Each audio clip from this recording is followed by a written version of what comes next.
Berhubung Bang Jarod ini dari sejak kecil tidak pernah mengenyam pendidikan agama, maka ketika Bang Jarod ingin melaksanakan sholat,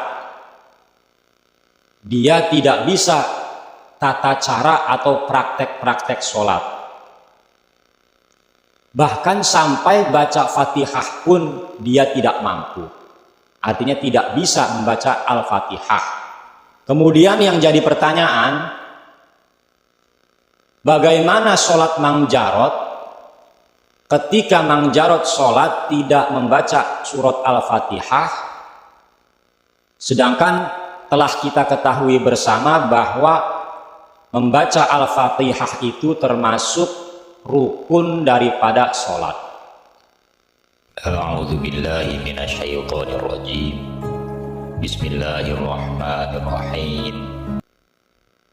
Faslun wakhtalafu fi man la yuhsinul fatihata wala ghairaha minal qur'ani.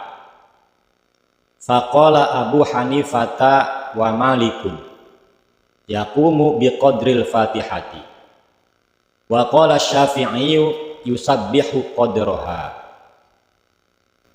Jadi Bang Jarod adalah seorang preman yang kelas kakap.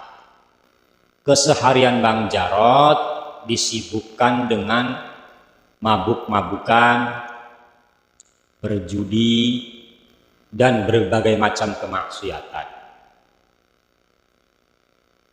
Karena mungkin Bang Jarod tersebut dari sejak dini tidak dididik dengan didikan agama, sehingga kehidupan Bang Jarod pun menjadi seorang preman yang kelas kakap, yang jauh daripada hidayah,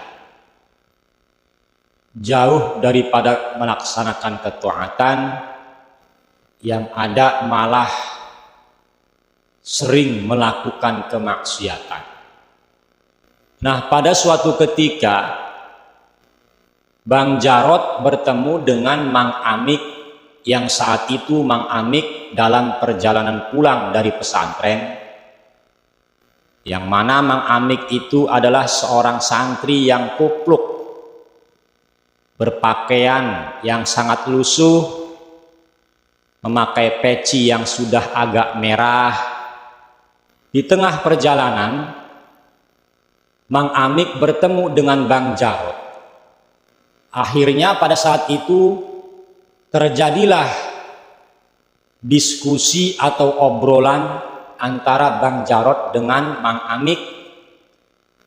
Singkat cerita, akhirnya Mang Amik mampu menaklukkan hati Bang Jarod yang begitu sangat keras.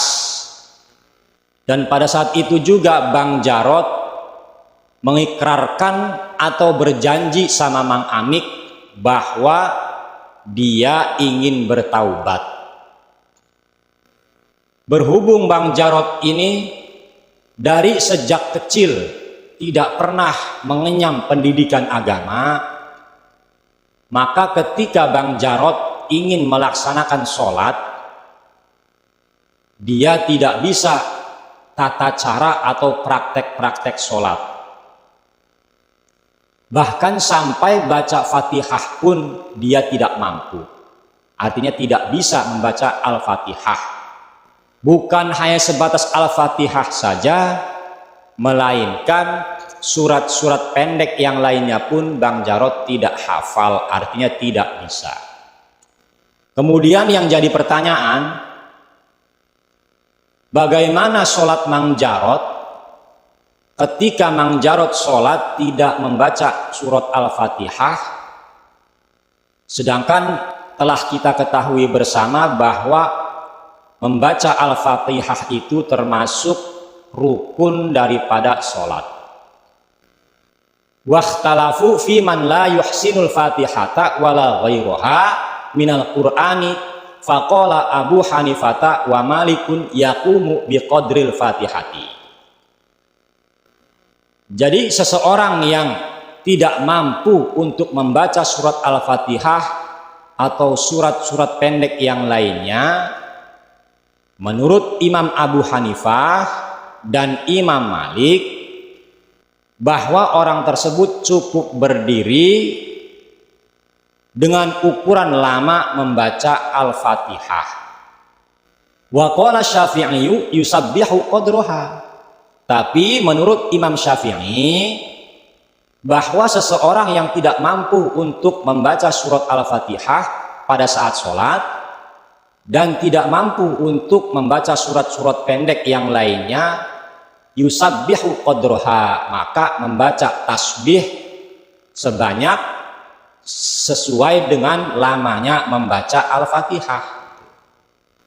Artinya orang yang tidak mampu untuk membaca Al-Fatihah tersebut adalah seseorang yang memang sejak kecil dia seorang anak yang terlantar, artinya entah ditinggal orang tua, bapak dan ibu sejak lahir, sehingga hidupnya terlantar di jalanan, akhirnya jauh dari pengetahuan ilmu agama, jauh dari pendidikan agama, atau seseorang yang baru masuk Islam seperti Tong Sun, Tong Sen, Tong Seng, orang-orang Cina yang non muslim baru masuk Islam dan dia tidak mampu untuk membaca Al-Fatihah karena memang sebelumnya belum pernah belajar, karena memang dia agamanya bukan Islam.